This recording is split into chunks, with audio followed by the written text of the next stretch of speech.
नमस्कार। आज मैं दिल्ली में जो चुनाव 5 फरवरी को हैं उसके बारे में दिल्ली की असलियत बताने जा रहा हूं। आप ध्यानपूर्वक सुने समझें। और केजरीवाल तो एक महा चालाक आदमी है जो 11 साल इसने सीएम की कुर्सी संभाल के काम किया। आप एक भी फाइल पे इसके साइन दिखा दें। सिसोदिया को क्यों इसने बना के रखा? अपने आप लूटने के लिए। इसको उग्रवादियों से, खालिस्तानियों से, आईएसआई से पैसा लेने से टाइम नहीं मिलता था। बाहर क्यों घूमता था? इतना पैसा लाके है। और जो इसने शीश महल बनाया था, कोरोना के बीच में जब आदमी मर रहे थे हॉस्पिटलों में, क्या हाल था। और इसने कितने पेड़ कटवा के पुराना जो मुख्यमंत्री का निवास था उसको समाप्त करवा के नया कैसे बनाया। आप इससे इसका अंदाजा लगा सकते हैं कि कितना ईमानदार है ये। और शराब घोटाले में इसने कितने काम किए हैं। रोडों का हाल देखो क्या है। और पानी कहते हैं कि मैं फ्री में दे रहा हूं, कोई फ्री में पानी नहीं है। और जो सीवर है उनका हाल देखो क्या है। और मेरे निवास स्थान के पास जो सीवर है इसमें मैंने 6 इंच मोटा लेंटर डाल रखा था, जिसमें 20 का, 16 का और 12 का सरिया डाल के बनाया हुआ था। ये इन्होंने 2018 में तोड़ा और आज 2025 आ गया। अभी तक ना उस सीवर को ढका और न उस पर कुछ किया। और जब तेज बारिश होती है कई बार बच्चे जो हैं उसमें गिर भी जाते हैं, परंतु पता लग जाए साथ चलने वाले को तो उनको निकालते हैं। और जबकि इस सीवर की गहराई 7 फुट है। अब इसमें मिट्टी भर के 2.5-3 फुट रह गई है। नीचे की मिट्टी नहीं निकाली जाती। और जब मैंने लेंटर डाल रखा था तो लेंटर था 66 फुट लंबा, 4 फुट चौड़ा। और इसमें आगे पीछे दोनों तरफ जाल लगा रखे थे ताकि मिट्टी, कूड़ा, कचरा अंदर ना जाए। और पानी बड़े आराम से निकलता था। अब पानी में ही बदबू बहुत ज़्यादा होती है। और अब कोर्ट में भी केस दिया है। अब कोर्ट में भी अब तक इसकी सुनवाई नहीं हुई पूरी। और पानी का कनेक्शन इसने 2018 में काटा था और 2021 में जब पानी ना ही मिला मैंने एप्लीकेशन लगाई, झंडे वाला भी लगाई, पश्चिम बिहार भी लगाई, सर्वे किया। उन्होंने कहा जी आपके एमएलए ने कह दिया पानी नहीं देना, इस कॉलोनी में कोई कनेक्शन नहीं देना। आगे पीछे सब जगह कनेक्शन है। पानी की गाड़ी आती है, कोई गाड़ी नहीं आई। और ये कहते हैं मैं बिजली फ्री कर रहा हूँ। 3 किलोवाट जो बिजली का मीटर है उससे 7 किलोवाट के पैसे ले रहा है। उल्टे सीधे बिल दे रहा है। इसने चोरी के अलावा कोई काम नहीं किया। और जो अपने आप को नर्क में डालना चाहता है वही आम पार्टी को वोट देगा। और जो स्वर्ग में बैठना चाहता है, दिल्ली में खुशी जिंदगी व्यतीत करना चाहता है, बीजेपी को टिकट देगा। बीजेपी के अलावा किसी को नहीं। ना तो कांग्रेस ने कुछ करके दिया। कांग्रेस 1947 से लेके 1977 तक राज किया। इंदिरा ने एमरजेंसी लगाई, उसमें भी दुनिया को गुमराह किया। और उसके बाद जब इस मध्यवर्ती चुनाव कराए तो दोबारा कांग्रेस की सरकार आई तो उसमें इसके घपले को देख करके इंदिरा को कैसे उसके रक्षकों ने कैसे मारा था, और उसके बाद राजीव ने आके कितने कांड किए, उसके बाद नरसिंह राव ने क्या किया, इन सारी चीज़ों मध्य ध्यान रखते हुए अब ये जो 2 जगहों का आधार कार्ड बना रखा है, नागरिकता ले रखी है, आप इसको चाहते हैं कि यहाँ का प्रधानमंत्री बने और कांग्रेस का दिल्ली में राज हो, तो आप ये समझो कि अपने पांव पे खुद कुल्हाड़ा मार रहे हैं। आप 2014 से आज 2025 आ गई, मोदी का एक भी कोई ऐसा घोटाला दिखा दे जैसे कांग्रेस के घोटाले आते थे। और जहाँ जहाँ पे सरकारें हैं बीजेपी की, वहाँ की डेवलपमेंट देखिए कितनी है और इनकी देखिए कितनी है। और जो किसानों का आंदोलन करवा रहा है, इसमें कांग्रेस का और आम पार्टी का पूरा हाथ है। आज जो सिंधु बॉर्डर पे बैठे हुए हैं, जो दिल्ली में आने के लिए तैयार बैठे हैं, मैं तो सेंटर से भी सुप्रीम कोर्ट से भी एक निवेदन कर रहा हूं कि किसानों को आज तक जो कांग्रेस ने दे सकी, दूसरी सरकारें नहीं दे सकती, बीजेपी ने दिया है। और बीजेपी की सरकार ने जितनी इनको सहूलतें दी, इतने ये सिर के ऊपर बैठे हैं और ये चाहते हैं कि हम दोबारा कांग्रेस को बिठाएंगे। डकैत कहते हैं कि मैं दोबारा कांग्रेस को लाऊंगा, तो ये सपना भूल जाए, क्योंकि अब जो है हर आदमी जागृत हो चुका है। अब यूपी में 2017 से पहले जंगल राज था, जैसे बिहार में लालू का राज था। और जिस दिन से योगी जी आए हैं, यूपी में राम राज्य आ गया।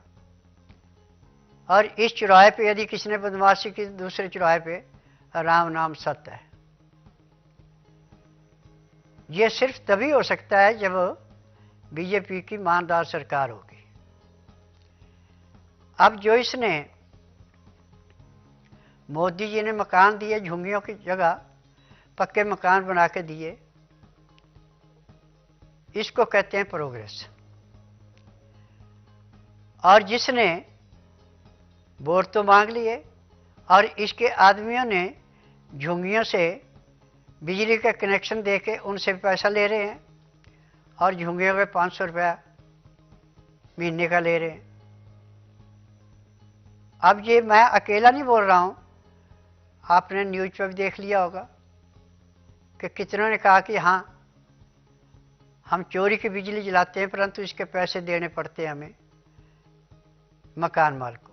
जमीन सरकार की, पैसे आम पार्टी के ले रहे हैं। और ओखला का जो वहाँ का एमएलए था, इस तरह कितने कुकर्म किए हैं और जेल में जाने से डरता क्या क्या किया था। और इतने कितने रोहिंग्यों को, कितने बांग्लादेशियों को बसाया यहाँ। अभी इलेक्शन से पहले पहले जितने भी आधार कार्ड बने हैं, इनका 3 पीढ़ी तक का रिकॉर्ड चेक किया जाए। आए बांग्लादेश से बता रहे हैं, हम असम से आए, हम बंगाल से आए, हम मिजोरम से आए। ये सब बहानेबाजी हैं। और आज दिल्ली के अंदर 3 करोड़ से ज़्यादा रोहिंग्या, बांग्लादेशी, पाकिस्तानी जो है यहाँ पे दिल्ली में हैं। इनके सिर के ऊपर नाच रहा कि मैं दोबारा राज करूँगा। राज तो इसको दोबारा मिलना नहीं।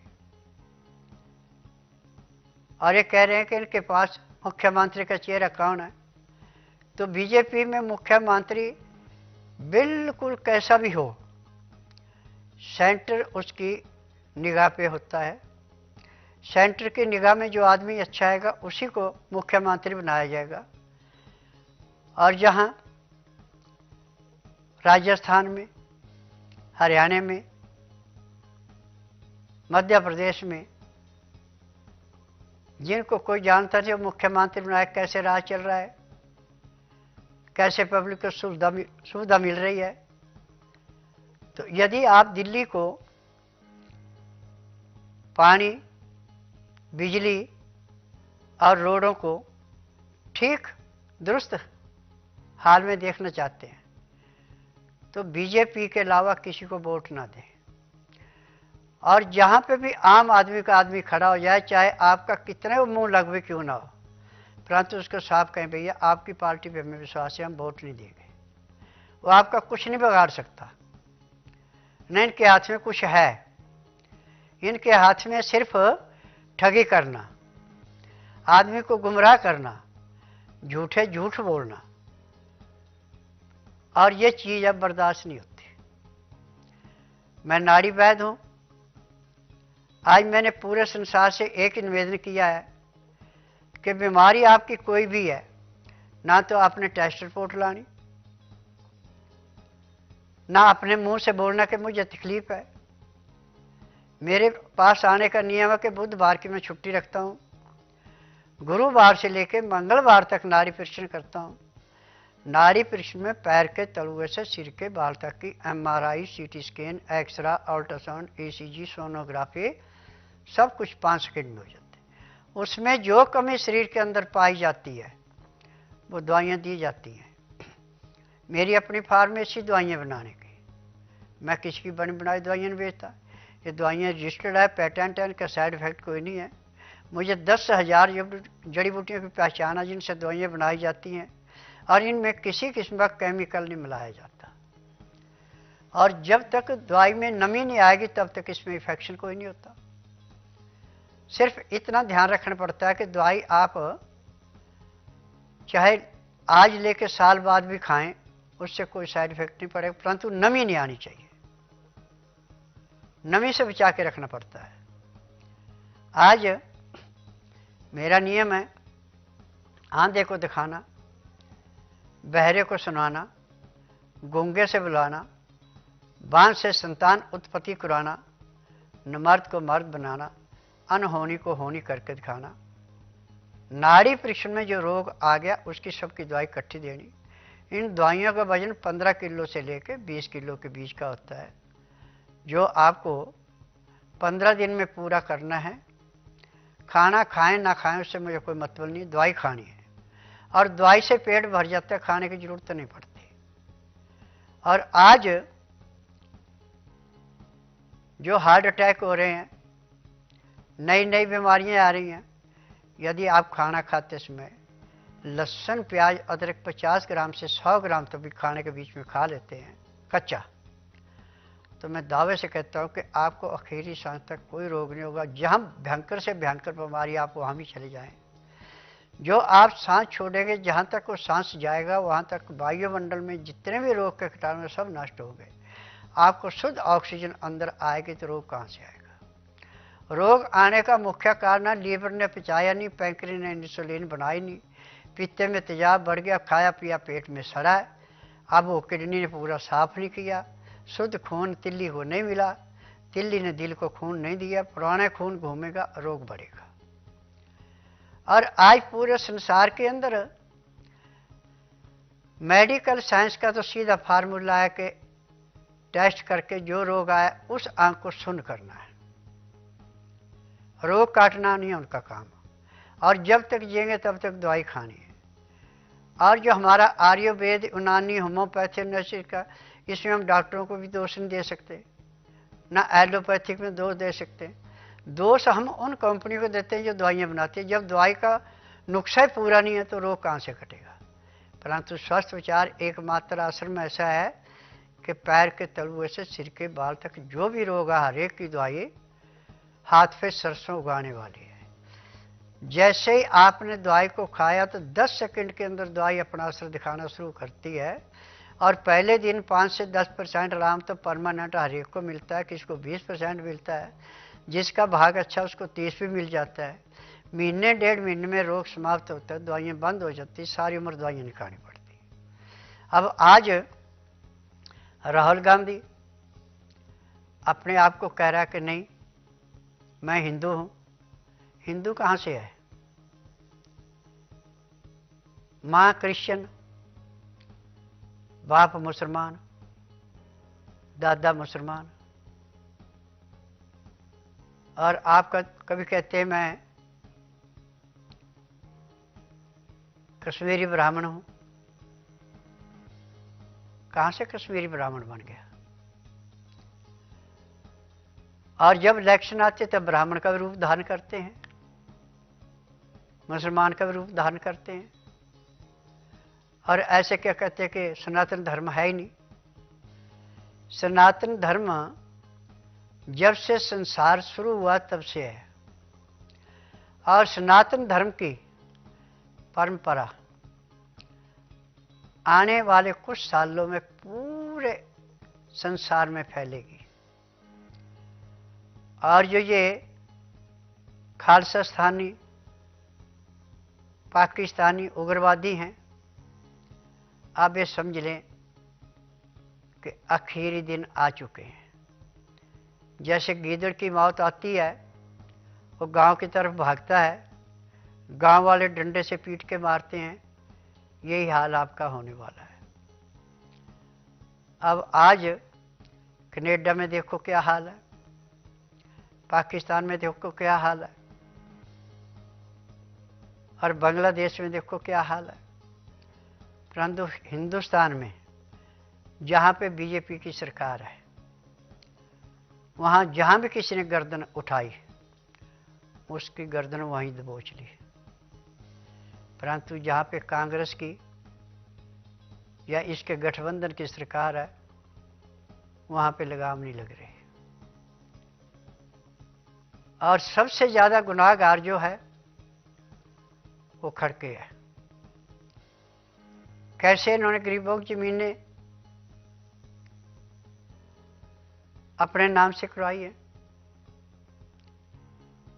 और कितना उल्टा सीधा बोल रहे हैं, जबकि अब आपके आखिरी दिन भी आ चुके हैं।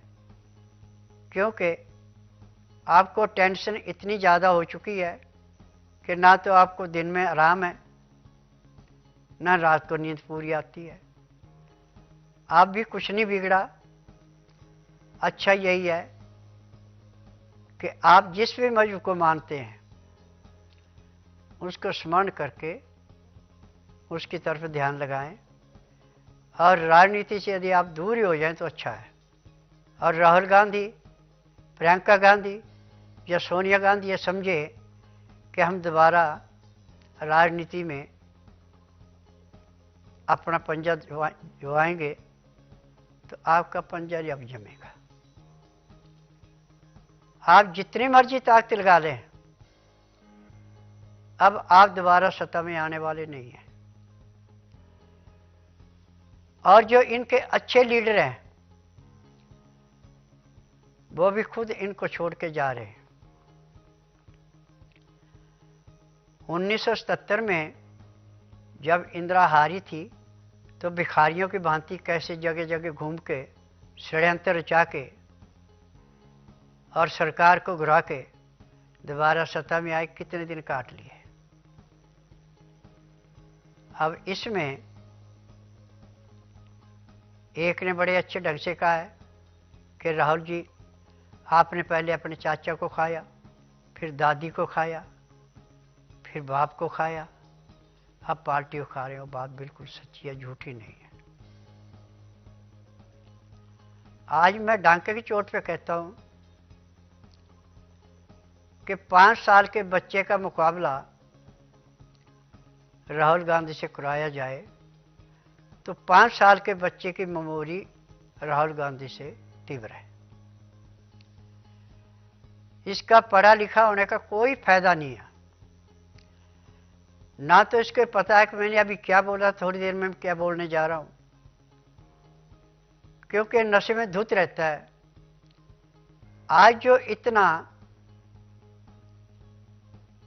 नशे की खेती हिंदुस्तान में फैलती जा रही है,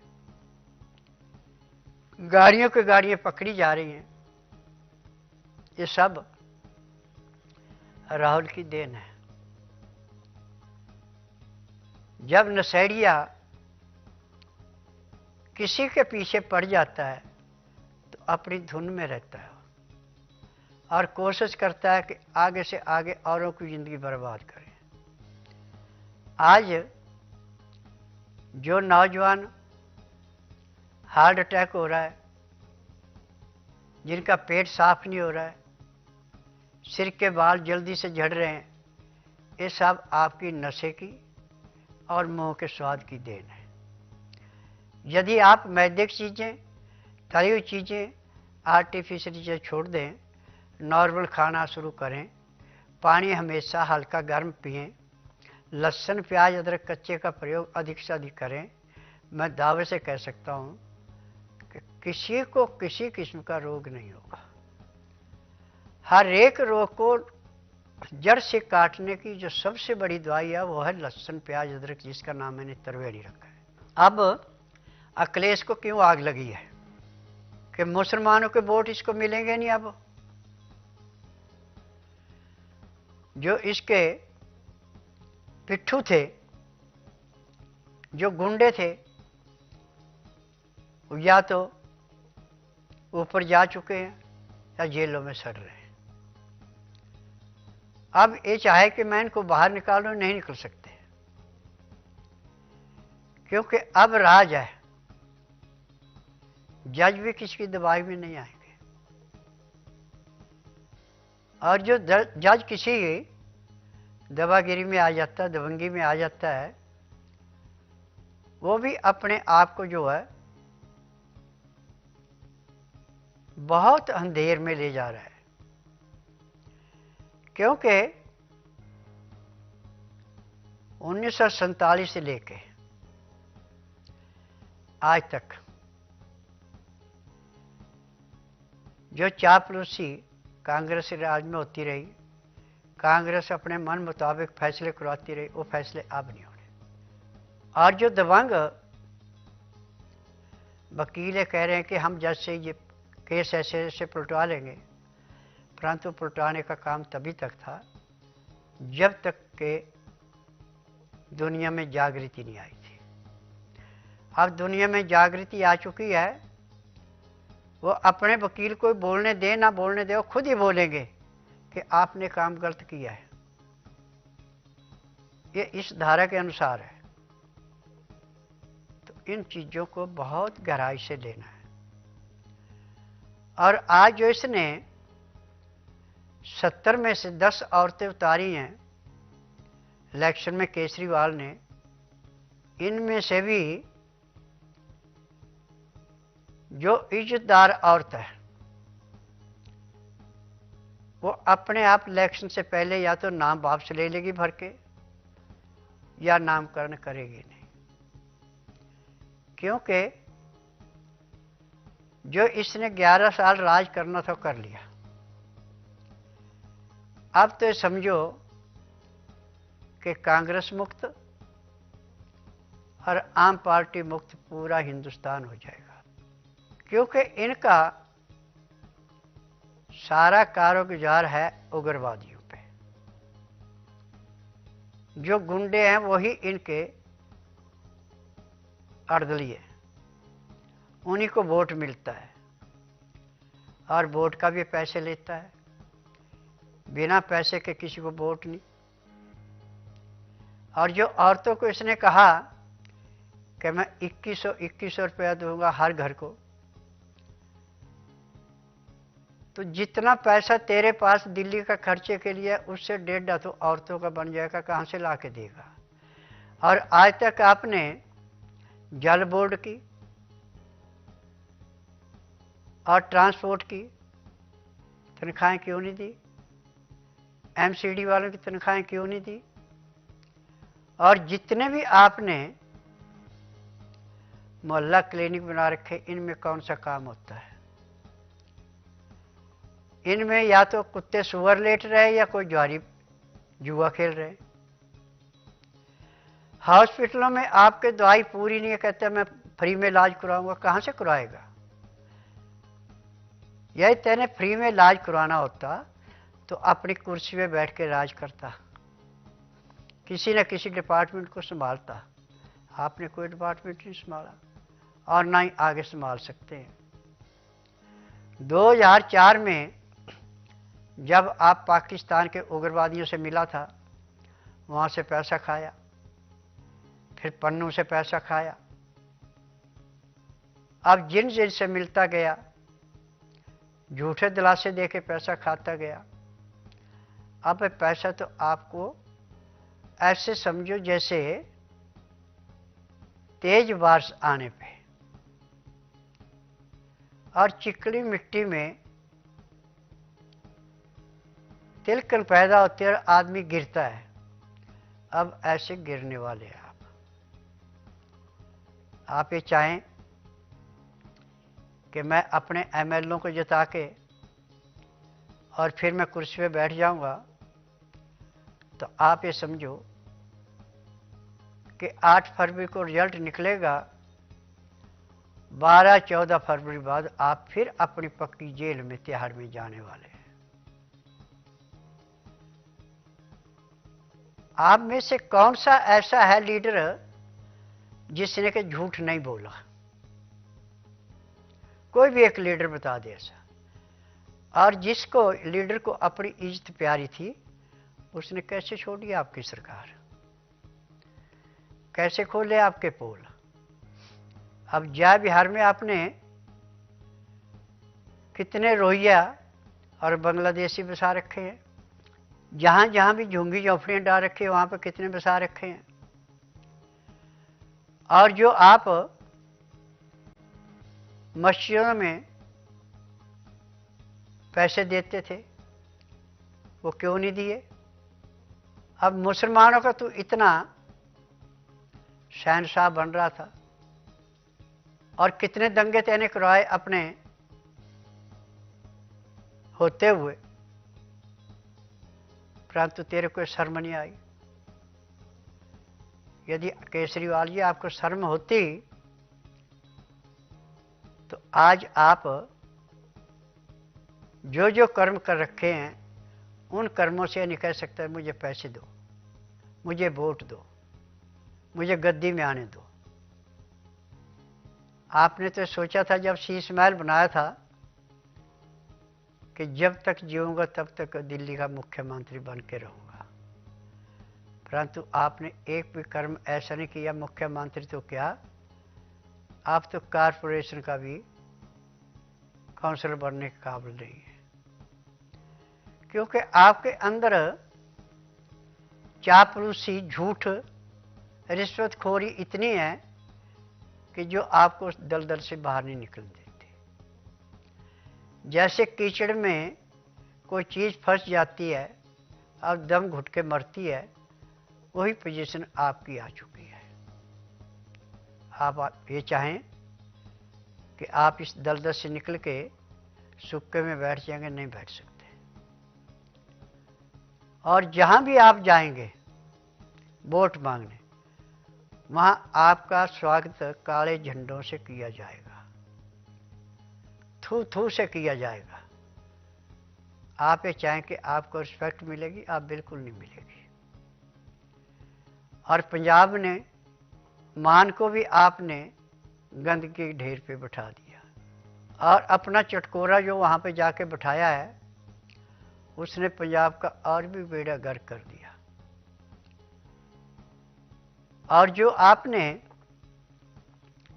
किसान आंदोलन कराया, ये आपकी गड़े की फांस बन गई। अब ये नहीं निकलेगी। और जिन जिन के साथ आपने कुकर्म किए हैं, भगवान सजा उन सबको देगा। आज संभल का देखा आपने, वहां के एमपी ने अपने घर के अंदर खंभा लगा रखा था, बिजली की चोरी कर रहा था और घर भी आधे से ज्यादा सरकारी जमीन में बना रखा था। जबकि हाई कोर्ट में जमानत लगाई थी कि मुझे अरेस्ट न किया जाए, परंतु अब तो अरेस्ट होना ही पड़ेगा। आपने कुकर्म ही ऐसे कर रखे हैं, आपने काम ही ऐसे किए हैं जो कि आप पूरे जहर हो चुके हैं। और ये जहर किया हुआ काम सारा आपकी एक एक नस सामने आ चुकी है,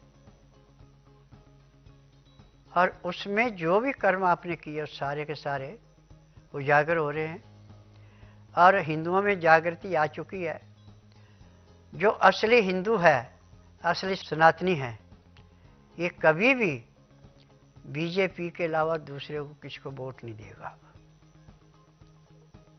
अब पूरे संसार के अंदर मार धाड़ इतनी चल रही है, इतने ज़्यादा नुकसान हो रहे हैं, भूकंप इतने आ रहे हैं, ये सारी जो हमारे मन के अंदर बेकार है उसकी देन है। जब राजनीति गंदी हो जाती है तो भगवान उसको मिटाने के लिए कोई ना कोई दृष्टांत तो बताता है। अब कितने देशों में आज राज जो बचाल आया, कितना नुकसान हुआ, और यहां भी रुक रुक के कितने झटके लग रहे हैं। अब इसमें इतना अंदाजा आप लगा सकते हैं कि जहां भी गलत काम होगा वहां पे उसकी सजा तो भुगतनी पड़ेगी। आज जो ईमानदार पुलिस अफसर है उसकी कितनी कदर हो रही है, परंतु जो ईमानदार पुलिस अफसर नहीं है उसकी भी अब कितनी बेइज्जती हो रही है। इस बात को भी आप जान सकते हैं। और मैं एक सबसे बड़ी बात ये कह रहा हूं कि आज पूरे संसार के अंदर चाहे आप किसी भी पार्टी के पास जाएं, परंतु जो मोदी जी ने काम किया, करके दिखाया, वो आज तक किसी ने नहीं किया। कांग्रेस के टाइम पे भूखमरी मरी पड़ी थी, काल पड़ते थे, परंतु जवाहरलाल के मरने के बाद लाल बहादुर शास्त्री जी ने आके जय किसान जय जवान का नारा लगा के और जो एक दिन का उपवास रखाना शुरू किया था, उसके बाद हिंदुस्तान ने कितनी तरक्की की। परंतु कांग्रेस के आते फिर वो डामाडोल हुई, और आज मोदी के आने के बाद कितनी प्रोग्रेस हुई है।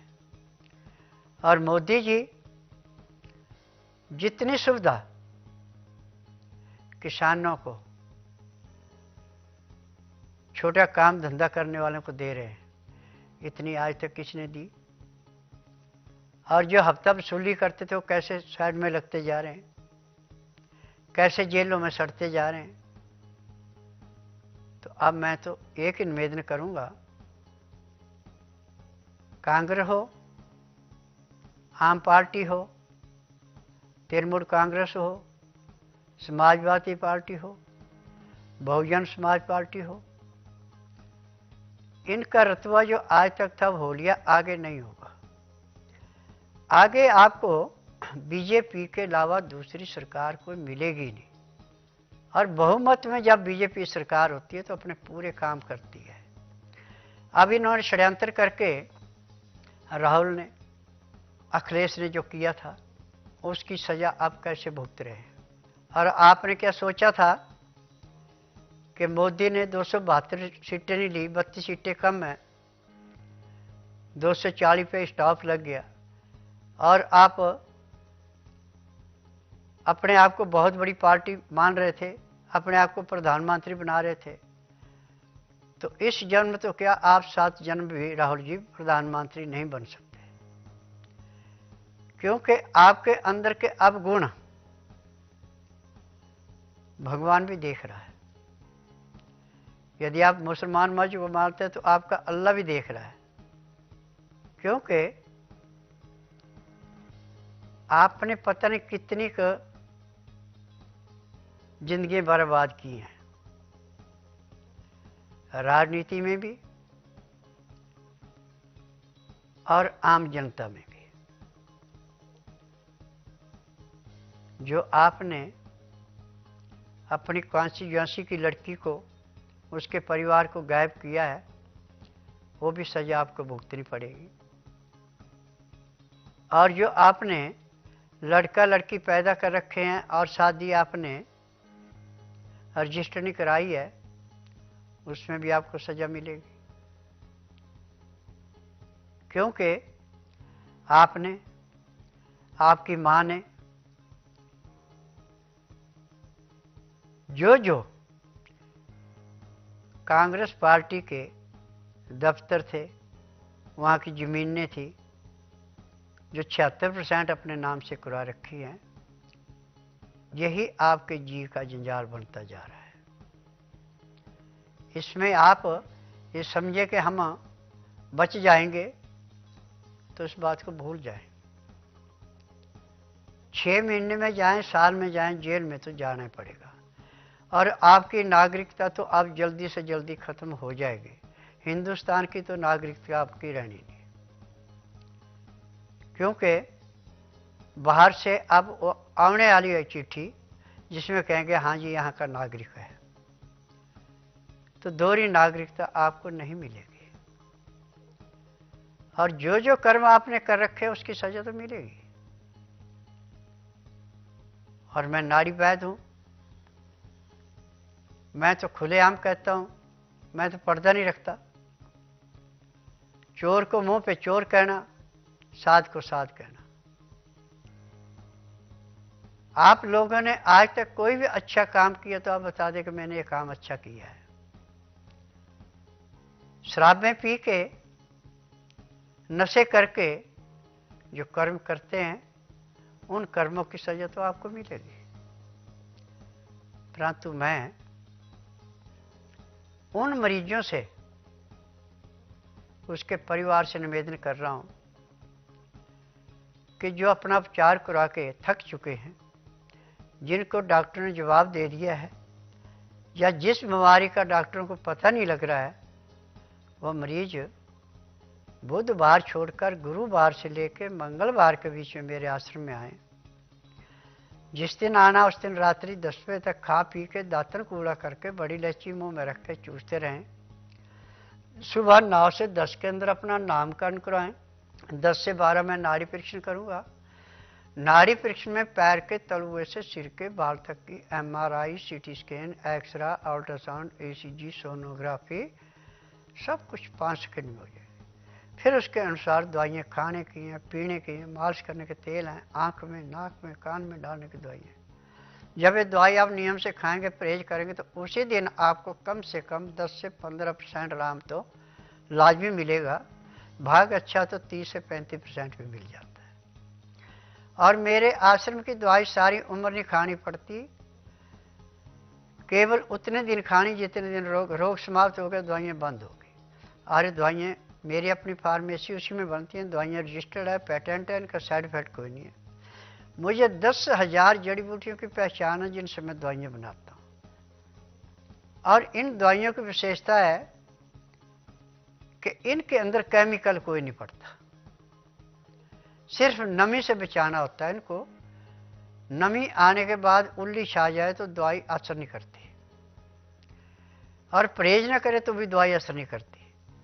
मेरी दवाइयों के साथ ठंडा पानी, तली हुई चीज़ें, मैदे की चीज़ें, छना आटा, धुली दालें, छिली हुई सब्जियाँ बिल्कुल बंद होती हैं। मेरे आश्रम में जो भी दवाई बनती है वो जड़ी बूटियाँ होती हैं। ये जड़ी बूटियाँ मुझे 10,000 की जानकारी है जिनसे मैं दवाइयाँ बनाता हूँ। और मेरे लिए हर एक रोग ऐसे है जैसे दूध में से मक्खी निकालना। गठिए का मरीज जिस दिन मेरे पास आता है, उसी दिन उसको 15 से 20% आराम परमानेंट मिल जाता है। जिसको हफ्ते में 2 बार डायलिसिस हो रहा है, किडनी खराब है, उसका डायलिसिस उसी दिन बंद होता है जिस दिन मेरे पास आते हैं। जिसका कैंसर 90% तक पहुंच गया है, जिस दिन मेरे पास आते उसी दिन से वो घटना शुरू होता है पहले दिन 10 से 15% घट जाता है।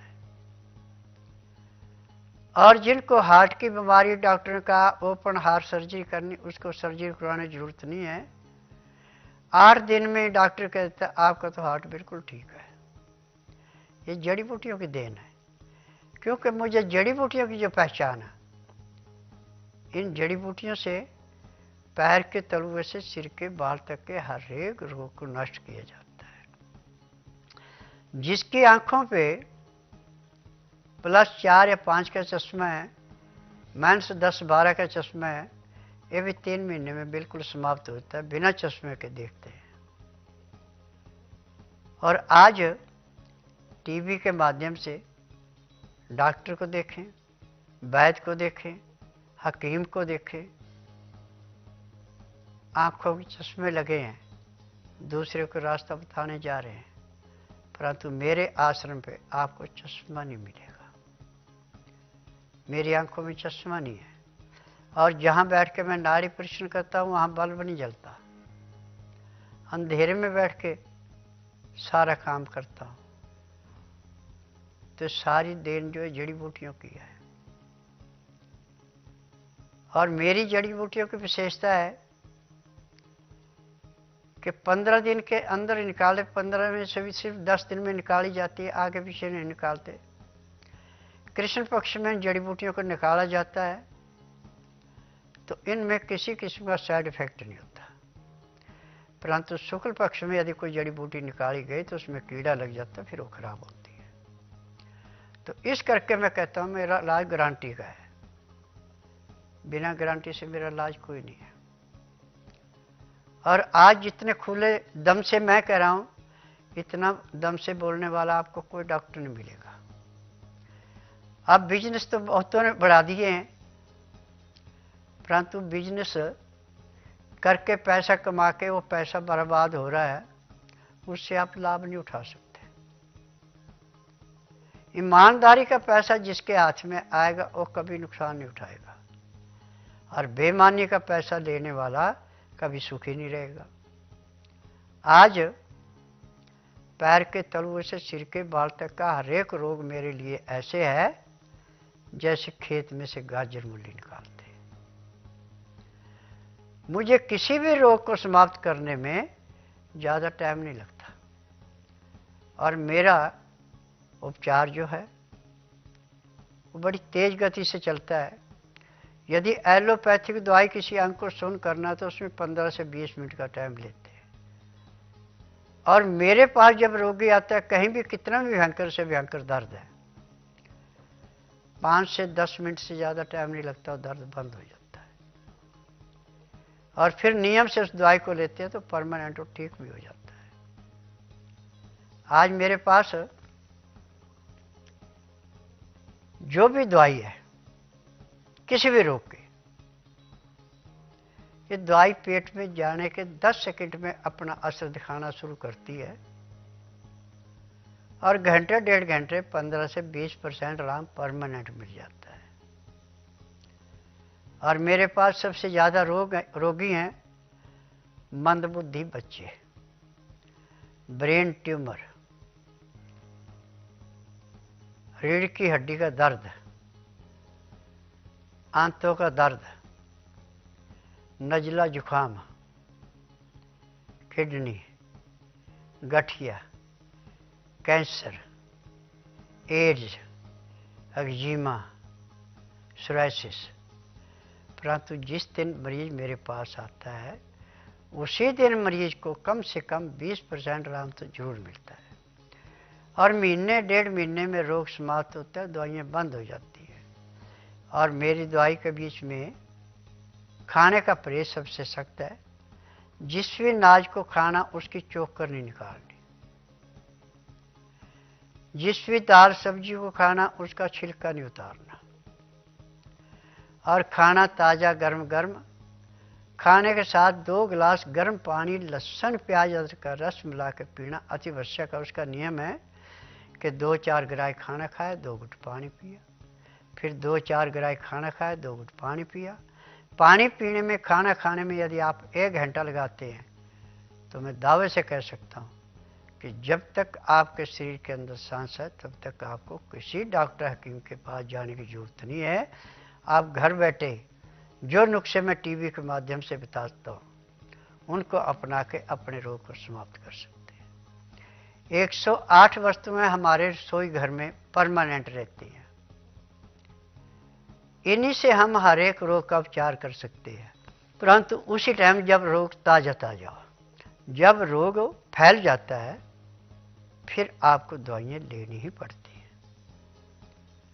और मेरे पास जो एक बार रोगी दवाई खा लेता है दोबारा किसी भी दूसरे की दवाई खाना पसंद नहीं करता, और यदि दूसरे की दवाई ले भी ले तो उससे उसका रोग बढ़ता घटता नहीं है। अब मेरा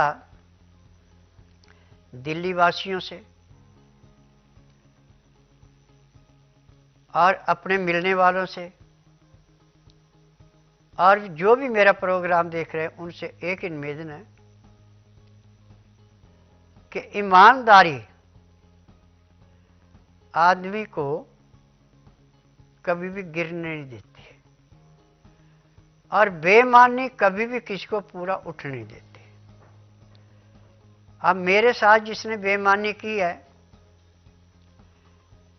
ये इतने शैतान है दोनों मियाँ बीबी, बिंदु झा और सुनील झा, कि पैसे को पानी की भांति बहा रहे हैं। यदि मेहनत से कमाई करते तो पैसे की कदर होती है, परंतु हराम का पैसा जो है ये तो पानी की भांति बहा दे, इसका दुख नहीं होता। आज कक्कड़डुमा से जब एक केस हारे, हाई कोर्ट गए, हाई कोर्ट में जाके पता नहीं कितना पैसा दिया है, और जिसमें 1,28,00,000 का इसने केस किया था मेरे पे, और सारे झूठे एविडेंस देके केस हार गए। अब उस केस को हाई कोर्ट से दोबारा जागृत कराना चाहते हैं। परंतु इतना मैं भी बता दूं कि हाई कोर्ट में भी जब मैं जज के पास पेश होऊंगा तो मैं सीधा पूछूंगा कि आरटीआई लगाई जाए कि इसकी उत्तर प्रदेश में कितनी ज़मीन है, दिल्ली में कितनी है, बिहार में कितनी है, गुजरात में कितनी है, और कितना धंधा कर रहा है, कितने दिन इसने गवर्नमेंट की सर्विस की, कितनी हेरा फेरी वहाँ की, कितने दिन इसकी औरत ने प्राइवेट कंपनी में जे.के. श्रीवास्तव जी को कितना नुकसान किया, और कितना पैसा वहाँ से लूट करके जायदादें खरीद रहे हैं और वे बेकार में पड़ी हैं। अब उनके ऊपर को कब्जा कर लेगा तो उसको छुड़वा नहीं सकते, क्योंकि इनके पास प्रूफ नहीं है कि पैसा हमने कहाँ से लाए, और मैंने तो सारा प्रूफ के साथ दिया है। और ये चाहें कि मैं सुख की जिंदगी अब जी लूँगा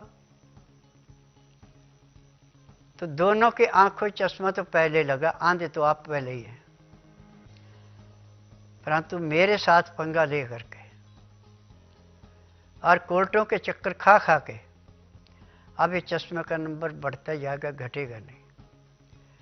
और मैं तो हाई कोर्ट में भी यही कहूँगा, लोअर कोर्ट में भी यही कहूँगा जजों से कि मुझे 6-6 महीने की पेशी नहीं चाहिए, मुझे रोज की चाहिए, और 2 बजे के बाद की रोज की पेशी रखो। अब इतना केस नहीं लंबा चलना। यदि जज ईमानदारी से केस सुनवाई करें तो चाहे कितना भी बड़े से बड़ा केस है 6 महीने के अंदर अंदर खत्म हो सकता है। परंतु कांग्रेस सरकार की देन थी कि जब सिफारशी जज लगाए थे तो जो कांग्रेस कहती थी उसको मानते थे, वो काम नहीं करते थे। परंतु अब मोदी की सरकार है, जजों के ऊपर भी डंडा है कि एक तो कलेजियम सिस्टम नहीं चलेगा, नानू मासू कोई नहीं दोबारा आपके ख़ानदान से जज बनेगा। नया फ्रेश जज वही बनेगा जिसके अंदर केस लड़ने में, केस देखने में ईमानदारी दिखाई पड़ेगी। और आने वाले इन 5 सालों के अंदर अंदर बहुत बड़े बड़े बदलाव होंगे। इन बदलावों में जज स्वयं अपने मुंह से कहेंगे कि आप यहां पे गलत बोल रहे हैं, जबकि रिपोर्ट में ये लिखा है और गवाहों ने ये गवाही दी है और आपने इतना झूठ बोला है, तो वहीं से केस जल्दी खत्म होगा। परंतु केस को बढ़ाने के लिए वकीलों पे वकील हर पेशी पे बदलते जाओ, झूठे सर्टिफिकेट देते जाओ, उससे वो बचाव नहीं होना। अब जिसने झूठा सर्टिफिकेट दिया था, एफिडेविट दिया था, वो भी दोबारा जेल में जाएगा। और बिंदु झा, सुनील झा जी, आप भी तैयारी रखें, आप भी 2025 में जेल में सड़ोगे। नमस्कार।